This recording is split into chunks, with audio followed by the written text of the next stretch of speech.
welcome to the show. This is TED Talks Too Much, and we've got another great one for you today.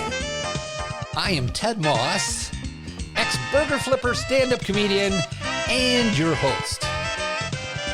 We are located in the OK Boomer Studios just outside of Flint, Michigan. That's right, Flint! Michigan's water wonderland, where they're still wondering today when they'll get some clean water. But while we all wait for that to happen, let's talk. And on today's show for you, we got a young man who hails from just outside of Flint. Matter of fact, so close, I thought it was Flint, but apparently it's Beecher. The only thing I know about Beecher is they had a butcher shop up there called Beecher Meats. Yeah, I never got any meat from Beecher Meats, but we'll be back with Jay Harris right after this.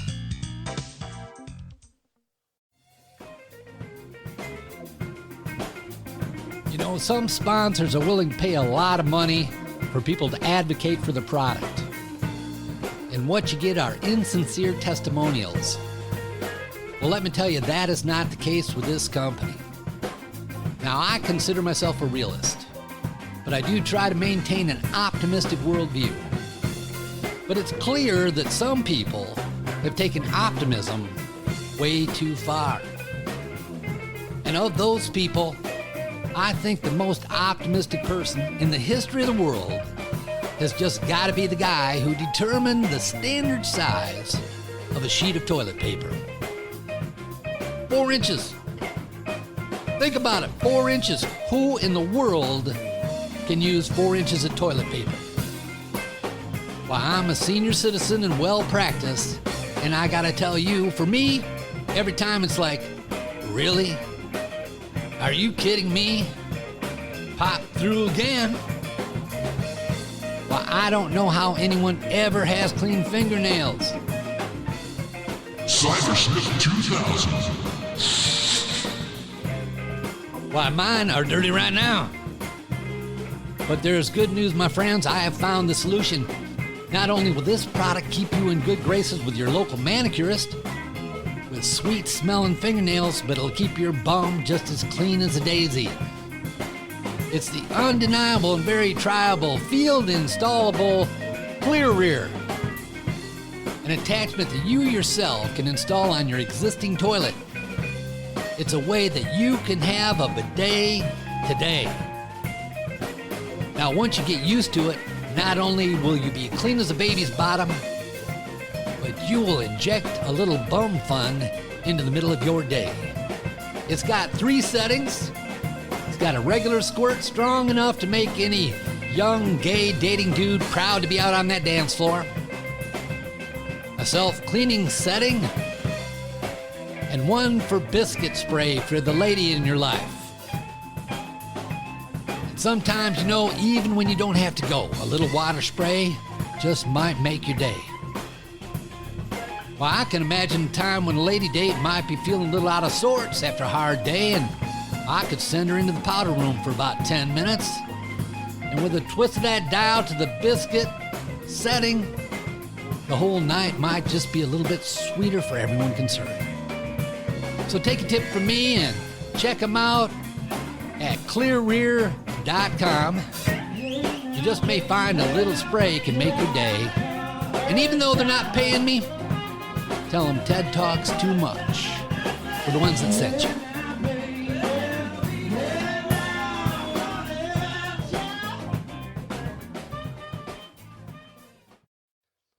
Okay, and on today's show, we're going to talk to a good friend of mine who is smooth like Mr. Dave Chappelle. He's going to tell us a little bit about how he got into comedy. A friend of his called Big Juicey. And yes, it is a female, and no, I did not ask. We'll also discuss the Flint water crisis a little bit. And if you listen close enough, you will find out when he first had sex. Yeah, a little too much information, isn't it? But thanks to my fine editing skills, we're going to join this interview already in progress. Here, ladies and gentlemen, my good friend, Mr. Jay Harris. The way I got started is I won a contest on the radio. Really? Yeah. What kind of contest? It was Tell Jokes on the Radio to open up for who was it? Was it AJ Johnson? AJ Johnson. I don't know AJ Johnson. And he was in the movie Friday. It was at the Whiting Auditorium. Oh, cool. And I won the contest. I was telling this was a long time ago. This was like 08. This was like 08. Yeah, because I was telling Obama jokes. Oh, yeah. Yeah. Okay. And so you heard about the contest and you decided to write some jokes for No, I didn't write anything. I was just coming off the top of my head because it was like calling out and whoever the funniest. And, really? Yeah, and I went up there and I called and I said my jokes, and then they played them on the radio, and then people voted, and they voted for me, and I won. So I opened up for AJ Johnson at the Whiting Auditorium. In front of how many people? Shit, about it's got to be 1,000 people or more, isn't it? About 40 people was there. Oh, it was a very small show. Yeah, I mean, it wasn't promoted right or whatever. I don't know. And like, do you know Big Juicey? No. Oh, well, she's a comedian. She was the host, and she's my cousin. And like, didn't nobody know that I was gonna be on there? Hold it, that's not how you got the gig. Big Juicy didn't get you the gig because your cousin or something like that. Nah. Okay. She told me not to tell nobody she my cousin until after I got off. All right. She had to make sure I was funny first. Oh, good. She didn't want to own you. Yeah. God, I don't know that guy. He's not that funny. Yeah, but I did all right, and I liked it. And then I didn't know what to do for like 3 years. 3 years, I didn't know how to get into comedy. I didn't know nothing about open mics. I didn't know nothing about any of that. And then it was Derek Evans and Mike Ball. They was doing a show at JW's. Yeah. On Sundays, and I seen the flyer. Yeah. And then I came back. Was that up by Hill Road, Saginaw Hill, up in that area? It's Saginaw. No, it's Door Highway. Yeah. Because that's where I met him too. That's where I met Mike Ball. Yeah. And I started going to that. I started going every week. And then they told me about the Michigan Comedy Network, and that's it. And hold it, when you started going up there, were you writing jokes to go up there? Yeah, I would do a different set every night. Every week. I did. Yeah. Dude, how'd you do that? Just write. Can you just write that well? I should be buying shit from you, man. I didn't say it was good, but I was right. I was writing it. I didn't know to keep doing the same thing and try to perfect what I'm doing. I just thought I was doing more quantity over quality. Yeah, okay. Yeah. But I did well enough. Mike put me on the showcase. The showcase, he had a showcase like 2 months later. You talking about like up at the log cabin, like that poster over there? Yeah. Like that sort of thing? But he did it at JW's. Oh, okay. But yeah. Was Mike Ball running that show at JW's? Him or Derek Evans. I'm not for sure which one. Yeah, but both of them was doing it together. Okay, because I met him there. I didn't know if he was running the show or not. Because that was just like an open mic. Because I think I just kind of bumped into it and thought, well, I'll go up there and see if I can sign up. And I think I just walked in and signed up. It was supposed to be pre-booked. Oh, okay. Yeah, it was. Yeah, I don't remember pre-booking that. I think I just walked in and they let me on. Well, they didn't let me on. Well, and told me I had to send them an email. Really? Yeah. Yeah. They didn't think you were funny. Maybe I don't know. Probably. I don't know. I am. Yeah. You were wrong, motherfucker. Well, every time I show up at one of these things, I'm like the old guy. I mean, obviously, I'm always the oldest guy. Mm-hmm. I mean, anywhere I go, I'm in comedy, I'm the oldest guy. And if they don't know me, they're like, oh, dude, we really got to listen to this guy. I mean, that happens a lot. And actually, even in my last year, I went down to an open mic somewhere downriver Detroit. And it was being run by this... I can't remember his name. Tall, good-looking black guy, and this kind of short, balding white guy. That sounds like everybody does that. But in any case, these two guys were running, and I didn't know either one, which is weird because I've been doing comedy, everywhere around Detroit for a long time. And I remember I said, well, how much time do you want us to do? And they said 5 minutes. And it had been so long since I'd just done 5, I mean, I was always doing 10, 12, whatever at least. And so I said, 5? And they looked at me and they said, don't you have 5? You don't have to do 5 if you don't have 5. And I said, oh no, I got 5. I'm good. I can do 5. I'm trying to figure out I can do Find Your Chatter. That's half of it gone.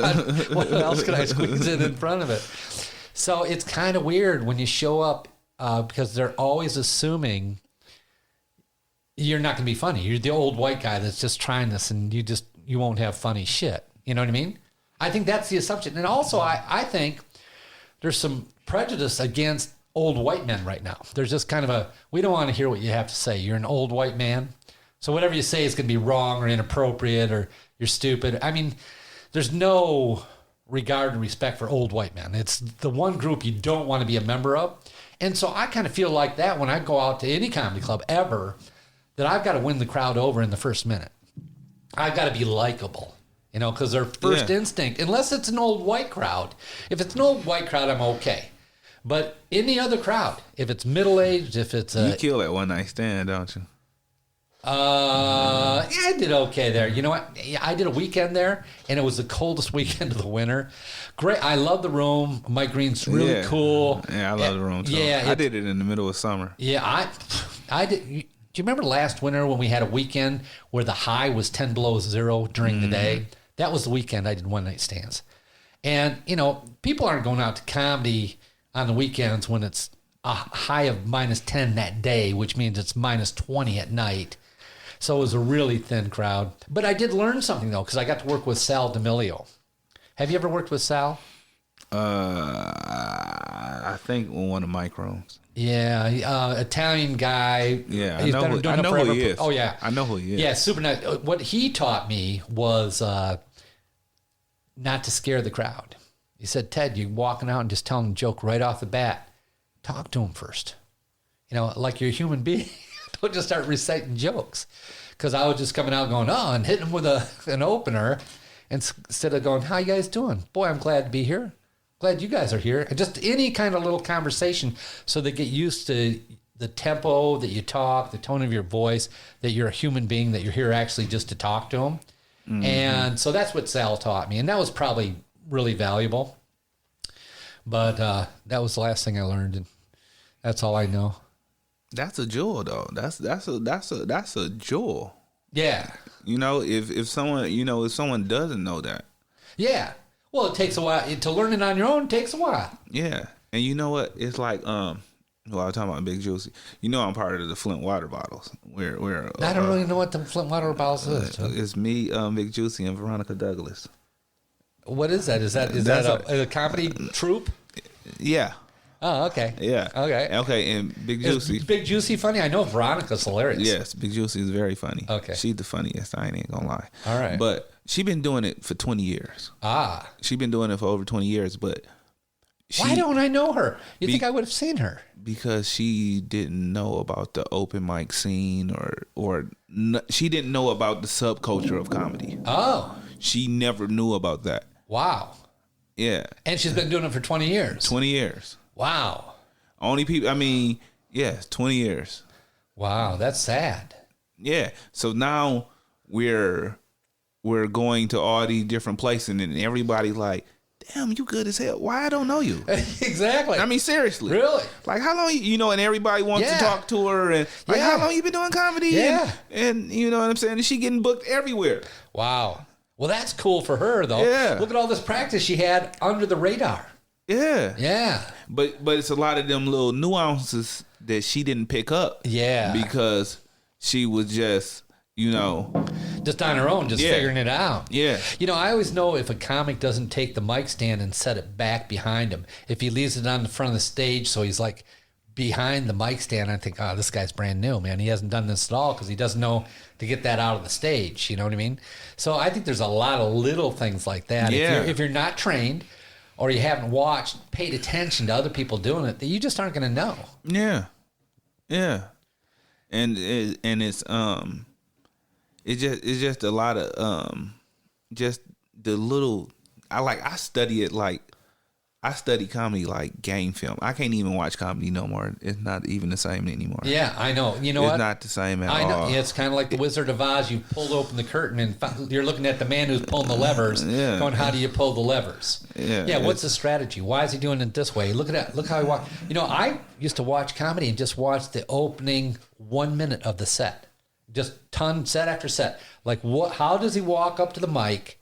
How does he interact with the crowd and the mic as he's walking up? What does he do? And actually learn to implement some little things from that. One of the best sets I ever had, I remember, because I'm an old white guy, I want people to think I'm friendly. And one of the best sets I ever had, while I was being introduced, and right at the end of the introduction, I stopped halfway up to the stage and patted a guy on the back that I knew in the audience, just had talked to once before, and shook his hand and kind of like acting like I was having a conversation. So the other people, anticipating that I'm going up, got to see me, that I was being friendly to the people in the crowd. And I was better received. There was kind of like a little psychological thing I was doing, like to show that I was a friendly guy, like, hey, I'm one of you. Yeah, yeah. And it actually, I think it kind of worked. Yeah. You know, that's kind of like, we used to do this. Hillary Clinton used to point at people in the audience. She wasn't pointing at shit. She's just pointing, pretending like she's recognizing and knowing people. She's not knowing anybody. Yeah, because it make you feel good to be recognized. Yeah, they feel like, oh, yeah, she's with us. She knows a lot of people here. She's one of it. Yeah, it's that kind of thing.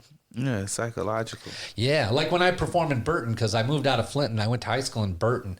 I always mention that right up front, because if you're a homie, if you're from there, they're going to like you. You know what I mean? All right, yeah, do good. You're one of us. Yeah, we're with you. I mean, it's that kind of thing. Yeah, Burntucky. Yeah, well, you know, it's like Flint with dirt roads, dude. Didn't change much except it was just dirt roads. So,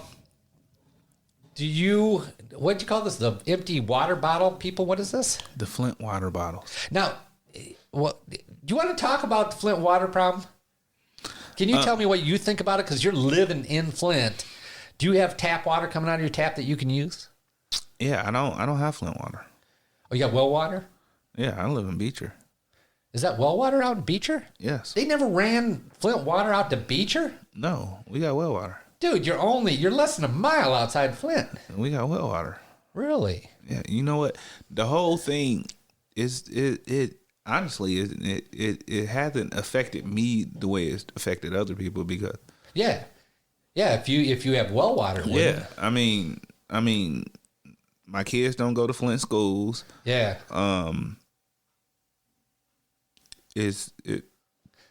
Well, you know what they did is they messed up the pipes. Yeah. Yeah, it's really, they didn't put the chemicals in to maintain the corrosion on the inside of the pipes.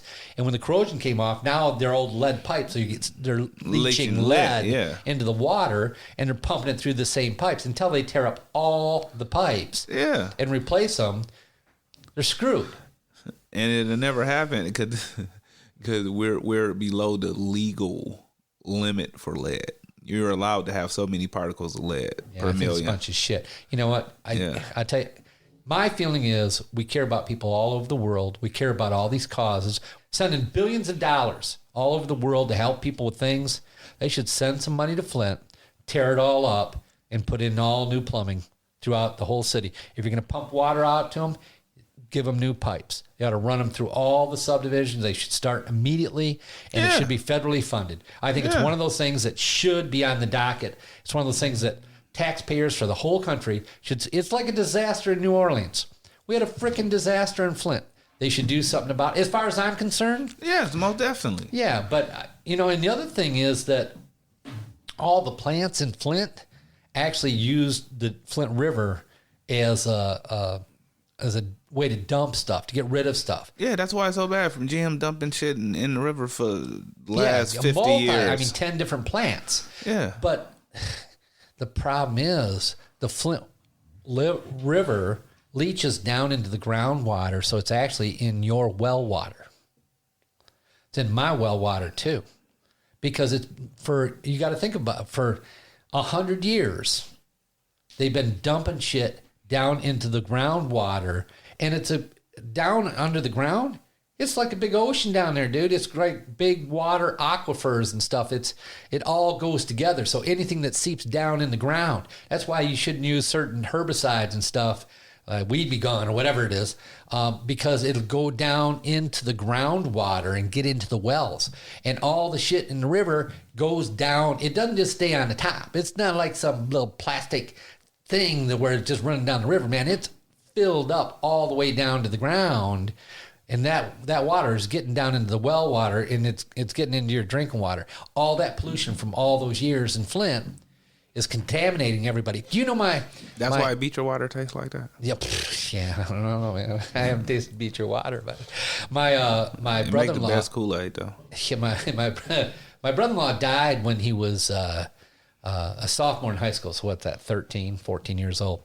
Mm-hmm. And he got sick, died 3 months later. And he died of a very rare cancer, a cancer that attacks everything instead of singling out one organ, and it spreads throughout your body. And a big Catholic family, 9 kids. And I was holding his hand, actually, when he passed. Only 2 people were allowed in this room. We had like dozens of people, and he asked for me and his mom. And when he passed, and I was in there holding his hand. He passed away, and afterwards, I was like investigating the kind of cancer he had. It's a very rare cancer. Only like 0.5% or something of all cancers. This type of cancer, or less than that, just very, very minute. And of those cancers, 50% of them are in Genesee County. Wow. Yeah. What does that tell you? There's a special kind of cancer. And the weird thing is, it's always teenage boys. So it has something, and I don't know what it is about boys or about, why would just attack boys? You'd have to talk to somebody a lot smarter than me. But it seemed very weird to me that this rare kind of cancer attacks only teenage boys, and that such a high percentage of them in the whole country are in Genesee County. Now, it's got to be something environmental that's kicking it. And to me, the only thing that's environmental is that we are the place where General Motors started. We had all these plants that were using the Flint River and the watershed, the whole aquifer system under Genesee County, as their dumping grounds for all these contaminants. And at one time, they were chroming bumpers and doing all kinds of crazy things that made a lot of contaminants, and paints and plastics, and were all being manufactured in Flint. And these young boys are getting this special kind of cancer in Genesee County. And I don't know that anything will ever be done about that, but my brother-in-law died because of that. And he died like in 3 months. He got sick. We thought he had the flu, was on the couch for like 2 weeks, went to the doctor a couple times. After a month, went back to the doctor, went to U of M Ann Arbor. Dude's got cancer. Cut him open to see if they could do anything. His whole inside was just filled with cancer. Cancer is just like an unchecked growth. Yeah. So the cells of your liver grow more liver or whatever, and everything was growing. Everything inside him was just growing and multiplying. They took one look and just sewed him back up. Just came out and told us, you're not going to make it. There's nothing we can do for this kid. Couldn't put him on chemo, couldn't do anything. How old was he? He was like a sophomore in high school. He began his sophomore year at Powers. I remember he was on the golf team. And he could not walk around the course. So is all teenage boys? Yeah, it's teenage boys of this age, like between 12 and 15 kind of thing. That's prime jacking off time. Well, it's going through puberty time, so I don't know. It might have been for you. It wasn't for me, but thank you for sharing. You weren't jacking off? No. You waited till you I got I was a late learner. I didn't know how to have sex a lot alone. Hold on. I just want to ask this. Like, I had a girlfriend though. I ain't had no girlfriend till I was like 21. Oh no, I had girlfriends. The first time I kissed a girl, I was 20. Oh no, I was doing shit. I made up for it though. I started late, but I made up for it. All right, yeah, no, I have faith, dude. I'm sure you're very charming. 239 date. I made up for it. Oh yes, I did. Yes, I did. I don't know how we got on this subject, dude. This is just wrong. I'm going to cut all this shit out. We're not talking about this, honey, here. Dude. Well, listen, we should probably wrap this up. I really appreciate you coming in, Jay. This has been fun. Thank you. I enjoyed myself. Yeah, I'm glad. You drank 2 beers, had a lot to say. Yeah. Told me things you probably didn't want to reveal to anybody. I appreciate that. So, is there anything you want to plug? Do you have anything coming up that you mention other than your Juicey Veronica Douglas shows or anything like that? Or you have any upcoming shows or anything you want to mention? No. Okay, all right. That makes not at all. Neither do I. All right, we're going to get out of here. Thanks for coming in. Talk to you guys later.